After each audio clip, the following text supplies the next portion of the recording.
chers confrères, chères consoeurs, honorable assistance, pardon. Euh, J'aimerais bien féliciter les organisateurs pour cette journée sous forme de forum. J'aime bien travailler avec les médecins et j'aime bien travailler avec les pharmaciens parce que je suis un odontologiste de formation, endodontiste comme spécialité, mais j'aime travailler avec les autres spécialités. Par exemple, j'ai fait ma thèse avec les gens de médecine de travail. Pour mes étudiants, j'ai travaillé avec les gens de botanique médicale pour l'industrie de l'eugénol. Ça y est, on a eu quelques gouttes d'eugénol dans la faculté de médecine d'Oran. J'ai travaillé avec les gens de chimie et on a eu quelques résultats concernant la toxicité de composites, surtout pour le bisphénol A. J'ai travaillé avec les gens de médecine de travail pour la radioprotection. J'ai travaillé avec les gens d'informatique et on a essayé de faire une application pour la géolocalisation des chirurgiens dentistes. C'est pour ça que je propose aux organisateurs de faire des forums, mais je pense, à mon avis, il faut peut-être dans le même amphi faire plusieurs thèmes, donc médecine, pharmacie, dentaire, pour mieux avoir cette interdisciplinarité qui est très très très bénéfique. Je pense, c'est mon idée. Là, pour commencer, je voulais vous faire un petit rappel concernant la radiologie en dentaire. La radiologie en dentaire, vous savez que le chirurgien dentiste, c'est presque le seul qui travaille avec de la radio sans savoir est-ce que la radio est nocive, oui ou non. Est-ce qu'on utilise le tablier plombé? Pourquoi? Est-ce qu'il y a un risque au cabinet? Oui ou non? Plus avec l'avènement de tout ce qui est numérique, on s'amuse à prendre plusieurs clichés parce que c'est tellement facile. Donc là, est-ce que c'est... Et de là, on a commencé notre étude. On a contacté le service de médecine de travail de CHU d'Oran et je salue mon maître, le professeur Tseboun qui vient de sortir en retraite. On a fait un travail colossal, un travail d'enquête sur le terrain et à la fin, on a essayé de cibler le problème et on a déterminé et identifié le problème et à la fin, on peut vous faire un petit résumé concernant cette étude. Et le résultat de cette thèse, c'est la publication de 2 bouquins. J'ai publié un bouquin dans l'université de Berlin. Donc, il est à 79,9 €. Il est accessible sur Amazon. Ou le deuxième, il vient de voir le jour, ça fait une semaine. J'ai conçu un guide de radioprotection des chirurgiens dentistes. Donc, ça, c'est pour un préambule. Il faut savoir comment prévenir le risque d'exposition radiologique au cabinet dentaire. Donc, il faut souligner que les doses d'irradiation au rayon X ne sont faibles en médecine dentaire, que c'est une bonne pratique est appliquée sur le plan de radioprotection. Ça, c'est clair. Donc, des différentes doses aux patients, doses aux opérateurs, parfois considérables, ont été observées. Il faut rappeler les cas des radiodermites et les cancers de la peau encore observés chez les chirurgiens dentistes qui tiennent eux-mêmes les détecteurs d'images. Donc, c'est une évidence. Après les études, on a fait les risques qui se présentent au niveau de cabinet dentaire et par rapport à la radiologie. On a trouvé des études concernant la leucémie et la radio, le cancer de la thyroïde, le cancer du sein, radiodermite, mélanome et carcinome, pathologie vasculaire, les effets sur l'œil, même il y a des effets sur l'Alzheimer maintenant. On incrimine les doses faibles pour le développement de l'Alzheimer et c'est très, très, très nocif. Saviez-vous que nous sommes répertoriés dans le tableau 6 de radioprotection chez les gens de médecine de travail? Donc, ça veut dire là, vous voyez là, le travailleur au rayonnement, donc cabinet dentaire et radiologie. Donc, on est concerné par l'assurance maladie dans ce sens, si on a une maladie d'origine radiologique. L'effet des rayons X, il y a des effets déterministes si on a une dose qui est élevée. Mais le problème, c'est qu'il faut comprendre l'effet stochastique, ou là les faibles doses, ou là l'effet de doses qui sont répétées mais faibles. La plupart des biologistes insistent sur cet effet qui est tardif, mais ils ont incriminé les effets. Ils ont prouvé que cette dose n'a pas de seuil, mais elle apparaît un peu, ou les complications apparaissent à quelques années après. La présence des cancers et d'hémopathie maligne radio-induite et la fréquence dépend de la dose reçue. Je n'ai pas compris au début cette dose reçue. mon encadreur m'a dit, il faut imaginer ça comme une carte Jay-Z d'Ammar Medina. À un moment, vous faites un appel de 2 minutes, là, 3 minutes, 30 secondes, un message, et à un moment, pof, inna rasidaka ghayr kafi. Ça veut dire là, ça commence le cancer. Chacun de nous a une carte. Il absorbe, et à un certain moment, il ne peut pas réparer parce que il y a, pour la destruction des rayons X, ils détruisent tout ce qui est ADN. Donc il y a la cassure de monobrin, la cassure de double brin, c'est difficile de réparer. Mais chaque individu a une capacité de réparation. C'est-à-dire s'il a toujours cette, si on parlait de dose cumulative ou une dose chronique, si on peut dire, ça peut donner la naissance à une mutation et un cancer à la fin. Donc ça, c'est très, très explicite. Ça, c'est soit les radiations d'une cellule, soit elles meurent, ça c'est l'effet déterministe, soit elles restent si la dose c'est négligeable. Mais là, si la dose, elle est là, donc soit la mort, soit et le problème, il est dans la mort cellulaire, et ça, c'est division impossible, mort cellulaire, mais là, ça reste quand même une cellule qui s'appelle la cellule cancéreuse. De point de vue quantification, on a fait un chapitre pour la quantification statistique du risque. L'étude du risque a un principe statistique. Donc, et à la fin, on s'est trouvé la dose, si elle est là, on a des répercussions, si la dose elle est là. Donc, on a, par exemple, à partir de là, on peut avoir des conséquences. Cette zone, c'est la zone de dose faible. Cette zone, elle est expliquée par plusieurs équations. Mais l'essentiel est qu'à la fin, après une première étape, c'est les données épidémiologiques. Ils ont étudié la deuxième étape, c'est les données expérimentales. À la fin, l'appréciation de risque. Et à la fin, comme troisième étape, c'est le modèle mathématique. Et à la fin, pour identifier les risques. Ça veut dire que c'est difficile de détecter le risque de point de vue mathématique, mais il existe.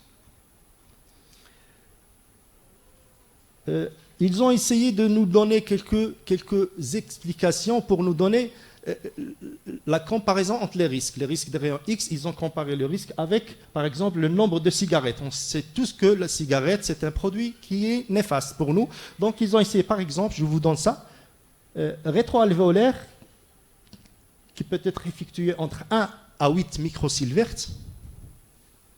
Dans notre étude, on a trouvé une moyenne de 3,2, on va voir. Donc, c'est comme si vous prenez une rétroalvéolaire sans radioprotection, comme si vous avez consommé 1 à 2 cigarettes. Une panoramique, parce qu'on utilise la panoramique dentaire. Ça, c'est la dosimétrie. C'est comme vous avez consommé. C'est l'exemple le plus facile, parce qu'ils ont essayé de comparer ça avec même les heures de vol en séjour plus de 3000 mètres, ou bien les jours... heures d'irradiation naturelle. Donc ça, c'est pour au moins vous donner quelques exemples par rapport au risque. Les principes de radioprotection. Donc à ce moment-là, on est obligé d'assurer la radioprotection. Il y a deux modes de radioprotection. Protection de patients et protection de praticiens. Pour protéger les patients, s'il vous plaît, il faut ces 3 paramètres. Le premier paramètre, il faut justifier l'acte. L'acte qui n'est pas justifié, ce n'est pas la peine. Non. Si vous êtes là pour détecter une carie superficielle avec une sonde, ce n'est pas la peine de prendre une radio. Si vous êtes capable de poser un diagnostic d'une pulpite, au moins évitez la radio préopératoire. Certes, on va vous dire que la radio préopératoire et la post-opératoire, c'est justifié. Mais l'essentiel, c'est qu'il faut justifier l'acte. Parce qu'on a vu quelques cabinets qui demandent d'emblée un combim ou une panoramique pour avoir accès à ce dentiste. Non. Il faut justifier. Optimiser l'acte, ça veut dire par rapport à quoi? Par rapport à tous les maillons ou toute la chaîne de radiologie. Ça veut dire, j'ai trouvé quelqu'un qui a fait, par exemple, une radio opératoire pour une prémolaire. Et il m'a dit, j'ai pris 23 clichés pour la radio opératoire. J'ai dit pourquoi? Il m'a répondu parce qu'il y a un deuxième canal. Mais j'ai dit sur l'écran, il y a 2 canaux. Tu vois qu'un seul?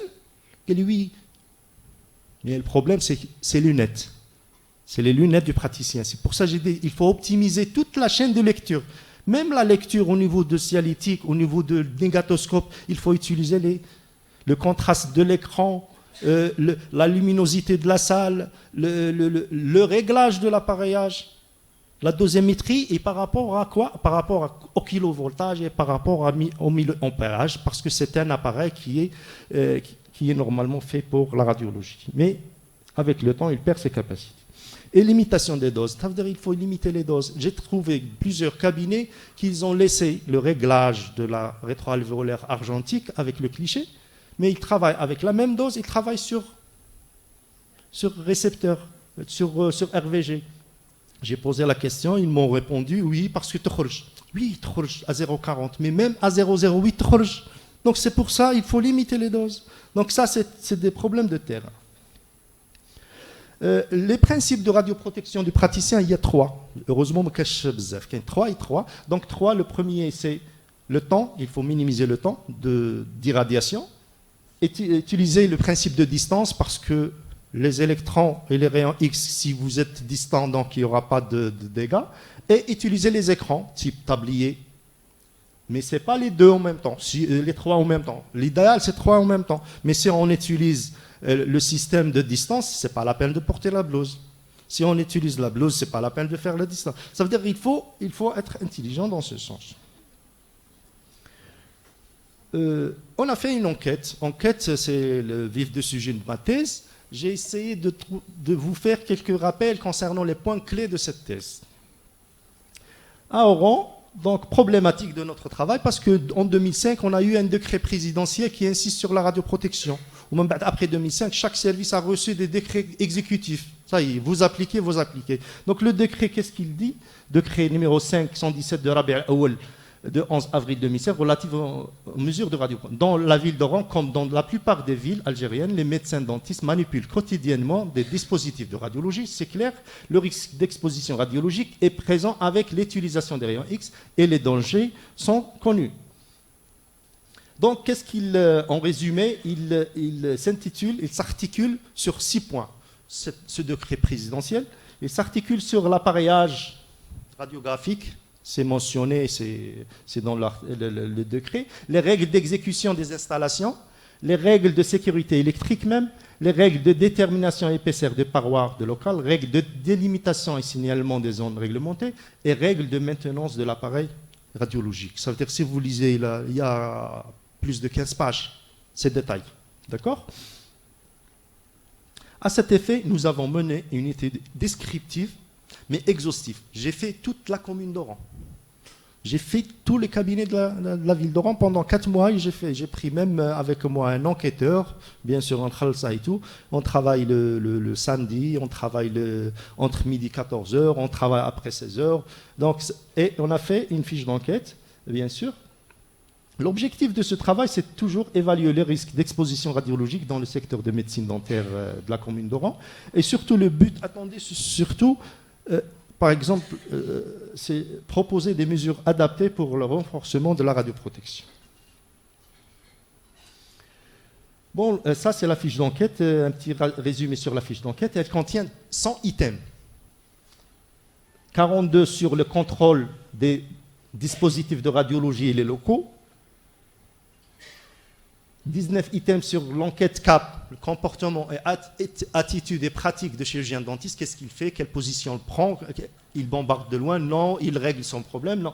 Et troisième, c'est innovant, parce que c'est une technique purement faite par moi. J'ai essayé d'imaginer une méthode. Elle a été adoptée par l'encadreur et après, c'est une première au monde, cette technique. Donc, mesure dosimétrique, radio, et ça contient 29 items. Le principe, c'est quoi? C'est qu'on a pensé un peu logique. Un peu logique, pourquoi? Parce que, après, ça c'est par rapport au matériel et méthodes. Bien sûr, on a utilisé, on a visité des structures, on avait des dispositifs, on avait du manipulateur. Donc, à la fin, sur les 278, parce qu'il y a des cabinets qui n'ont pas de radio, sur 178, le résultat, on a trouvé 114 structures qui contiennent des radios. On a trouvé 154 radios. Il y a des cabinets qui ont 2 et des cliniques qui ont 3. D'accord? Et on a essayé de prendre des mesures dosimétriques chez 198 manipulateurs, chirurgiens dentistes. Donc, ça, c'est la chronologie de travail. Donc, pré-enquête. Après pré-enquête, pourquoi pré-enquête? Parce qu'on a essayé de régler le problème de la fiche d'enquête, d'étalonner nos dosimètres, comparer les résultats, avoir le delta pour ne pas avoir des fautes et tout ça. Et après, on a lancé ce travail. On a visité les structures et les locaux. On a essayé de faire l'enquête CAP et l'évaluation dosimétrique. Un petit rappel selon les structures dentaires, on a trouvé que 85% ce sont des cabinets privés qui contiennent plus de radios. Parmi ces dispositifs, il y a 67, les 2 tiers utilisent la RVG, je parle de la commune d'Oran. Ça, c'est un tableau récapitulatif de 16 tableaux. Donc, donc ça, c'est pour vous dire quelles sont les caractéristiques de notre population. En résumé, on a vu 46% ce sont des généralistes et seulement 2 auxiliaires auront. 2 auxiliaires ou le manipulateur radio. Ça veut dire que c'est la majorité, c'est des dentistes qui manipulent la radio. On a trouvé par exemple 19% des spécialistes OC, par OC 12%. Bon. Et avec une moyenne d'âge de 40 ans et avec une expérience qui avoisine 15 ans. Quelques points, ça veut dire pour justification de l'acte, on a trouvé que 30,8% ne sont pas cliniquement justifiés. Les actes ne sont pas justifiés. J'ai vérifié les fiches cliniques, j'ai trouvé des clichés pour voir peut-être un problème gingival, pour voir même une carie superficielle, faire une radio pour le plaisir, je ne sais pas. Mais quand même 30,8, c'est le tiers presque. Un autre problème que j'ai imaginé au départ, c'est qu'on a trouvé que le quart, pourquoi? Le quart, c'est au niveau, intéresse le niveau, le secteur antéro-postérieur. Antéro-supérieur, parce que c'est l'esthétique. Souvent, on traite les incisifs, on traite l'esthétique, on traite... Bon, et là, on va le voir après par rapport aux doses, qu'est-ce qu'il va donner. Seulement 3,5% qui utilisent le tablier plombé. La majorité de la population occupe une zone de danger. Ça veut dire que le manipulateur, il est dans une zone appelée zone de danger. Donc, pas moins de 2 mètres, à côté. Toujours, il tient le capteur, ou je ne sais pas. 70,2% maintiennent eux-mêmes le cliché et le capteur. Ça veut dire plus de 2 tiers, c'est lui qui tient le capteur. Mais c'est une réalité. Là, un petit rappel sur la médecine de travail. La médecine de travail, on est classé dans la classe B. Ça veut dire que nous ne sommes pas des radiologues, mais les chirurgiens dentistes ont ce risque. On est classé dans la classe B. La classe B, c'est quoi? C'est qu'il ne faut pas qu'on dépasse 6 millisieverts par an. 6 millisieverts, c'est 6000 microsieverts par an. D'accord? Par exemple, là, la secrétaire ne peut pas dépasser l'assistante 1 millisievert par an, parce qu'elle n'est pas salariée par rapport à son métier qui est chirurgien dentiste. Donc, et souvent, j'ai trouvé des assistantes qui font ça. Femme de ménage, elle n'a pas lieu d'être dans la zone de radiologie, donc là, c'est un problème. Le protocole. Le protocole, j'ai imaginé que normalement, j'ai mis un dosimètre opérationnel. C'est quoi le dosimètre opérationnel? C'est un dosimètre, bien sûr, étalonné au niveau d'Alger, au niveau du centre de recherche nucléaire d'Alger. Parce que étalonné, ça veut dire quoi? Ça veut dire après 6 mois, il perd ses capacités. J'ai étalonné aujourd'hui, j'ai commencé demain. Donc, heureusement que l'enquête a fait que 4 mois et demi. Donc, je suis dans ça, c'est... et on a mis 3 dosimètres. Un, au niveau de la poitrine. Pourquoi la poitrine? Parce que les gens de médecine de poitrine, de travail, ils ont des comparaisons avec les dosimètres de poitrine pour comparer nos résultats. J'ai une idée, c'est qu'on tient avec nos doigts. Je vais dire un dosimètre au niveau du doigt. Parce que c'est le plus proche du code. Après l'étude de la littérature, j'ai trouvé dans un article, ou 3 articles, même de revues de cancer et tout ça, d'ophtalmologie. Dernièrement, il évoque les rayons, même faibles, pour l'apparition des cataractes. Et ils ont évoqué ça, surtout chez les gens qui ont le cancer de la face, surtout pour les thymoïdes. Lors de la radiothérapie, ils ont remarqué que chez ces malades, ils développent les cataractes. Maintenant, quelqu'un qui dépasse 28 millisieverts par an, il développe directement le cataracte. Je me suis dit, pourquoi ne pas? Pourquoi ça? Parce que le cristallin, c'est le tissu le plus radiosensible dans le corps. Je me suis dit, pourquoi ne pas mettre un dosimètre au niveau de l'œil? Après quelques jours, j'ai tenu l'idée de coller un dosimètre sur des lunettes et travailler avec ce protocole. Et j'ai appelé ça dose reçue par l'œil, ça c'est dose reçue par la poitrine, et ça c'est une dose reçue par la main. Et j'ai commencé à faire des essais. Donc à la fin, j'ai trouvé que la dose reçue par la poitrine, c'est la plus élevée. Ouf. Donc je dois travailler avec cette valeur à l'aise. Pourquoi? Parce que j'ai quelques valeurs par rapport aux médecines de travail. Parce que si j'ai trouvé que ça c'est élevé, donc j'aurai la difficulté de comparer mes résultats avec les doses reçues par l'œil. Mais il n'y a pas dans la littérature, heureusement. Et la deuxième, c'est au niveau de l'œil. Et troisième, c'est au niveau de la main. Malgré qu'elle est à côté de faisceau, mais elle reçoit moins. Et c'est par rapport à la diffusion, par rapport à l'éventail des radiations. Très bien. Et j'ai classé mes manipulateurs. J'ai dit au départ 198. Jusque-là, on est bon. On ne dépasse pas 6 millisieverts. Mais il y a 36 qui sont entre 6 et 20. Il y a 7 qui dépassent même 20 millisieverts. J'ai trouvé des chirurgiens dentistes qui font des remplacements. Ils disent 30 ou 40. Donc, 250 clichés par semaine. 3 dentistes à Oran. Je n'ai pas le droit de dire leur nom, mais ça a été sur Facebook. D'accord? J'ai essayé de comparer les doses par rapport aux spécialités. J'ai trouvé que les gens de dossier sont les plus exposés parce qu'ils font beaucoup de radio péropératoire, post-opératoire pour voir et tout ça. Les deuxièmes, c'est presque la même chose, c'est les gens de pathologie bucco-dentaire. Et le troisième, c'est les généralistes.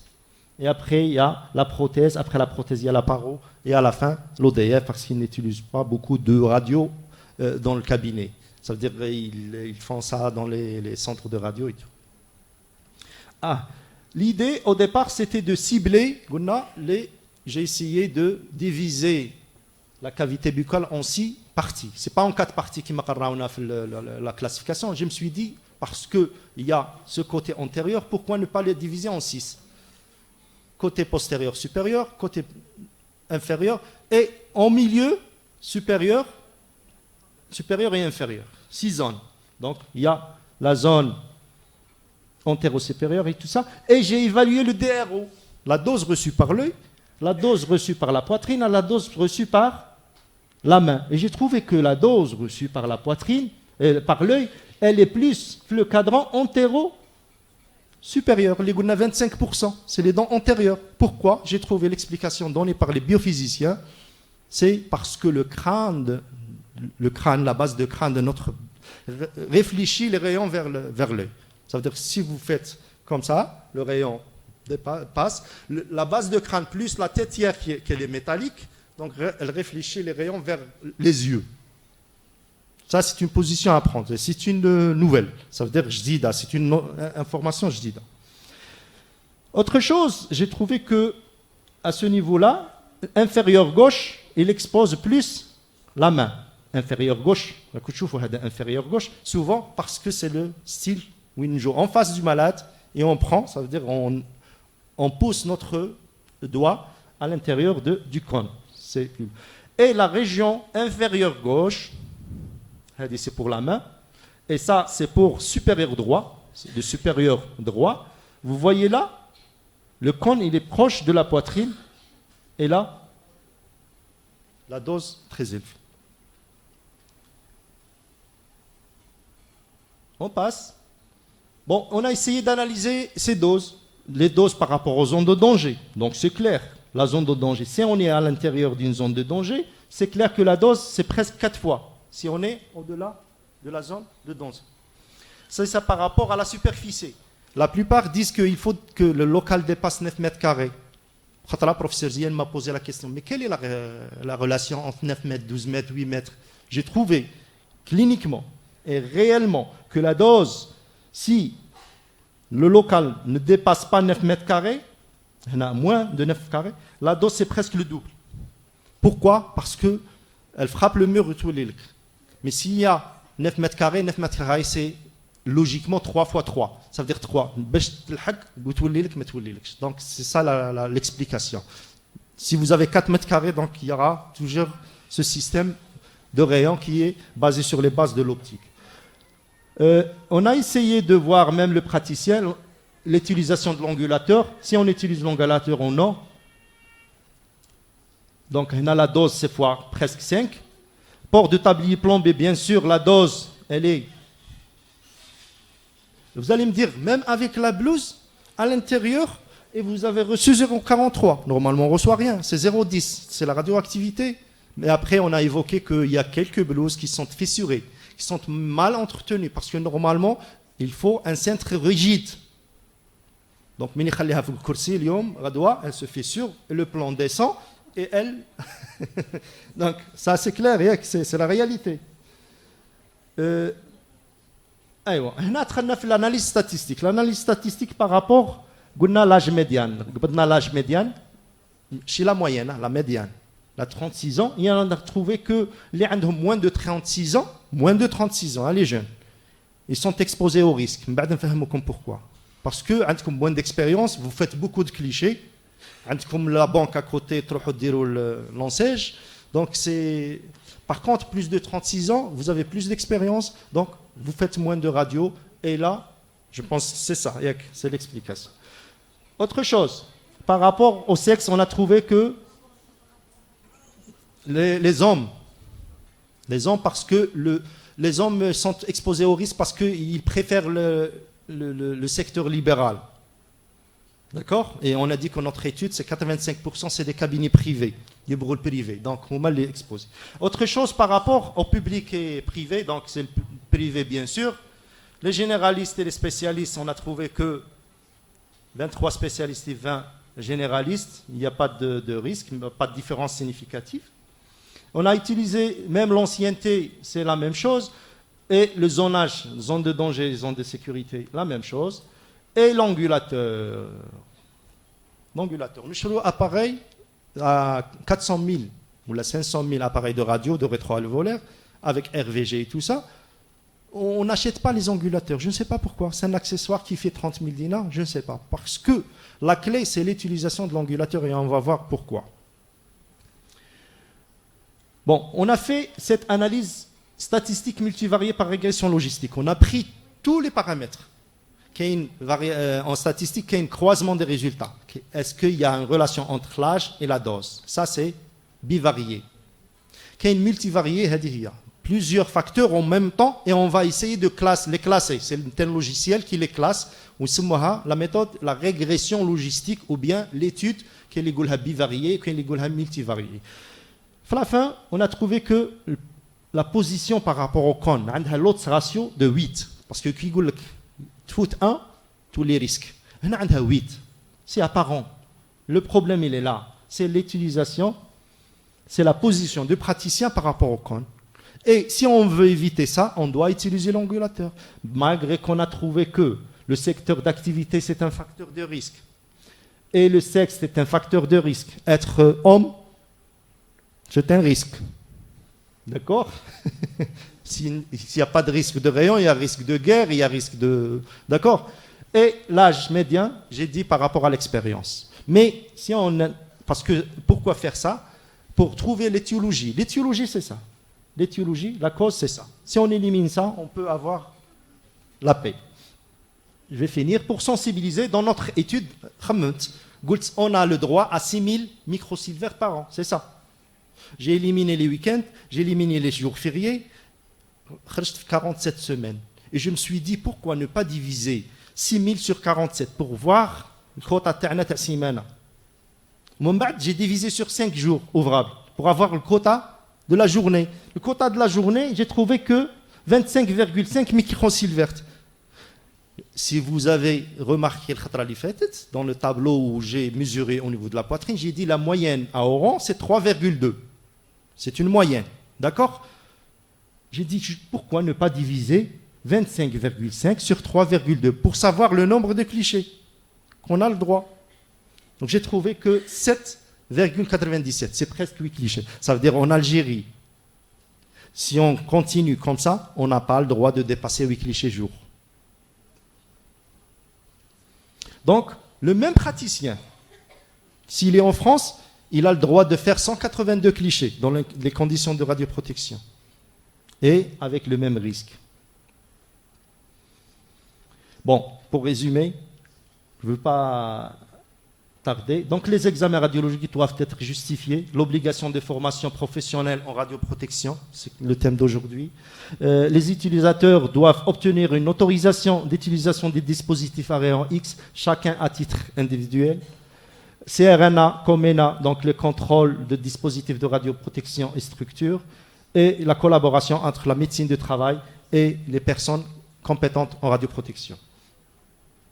Pour les techniques, pour résumer, l'état actuel, il faut retenir 3 points. Pour les techniques endobuccales, donc sortir de la salle, s'il vous plaît, s'éloigner un minimum de mètres, et utilisation de l'angulateur. La clé, c'est ça. Pour les techniques exobuccales type panoramique, donc commande à l'extérieur, distance suffisante, 3 mètres par exemple, plombage total des parois et replombage des murs après le passage du câble électrique. Parce que souvent, on plombe, l'électricien passe, il met ses câblages, on laisse les trous, donc il vaut mieux penser à ça.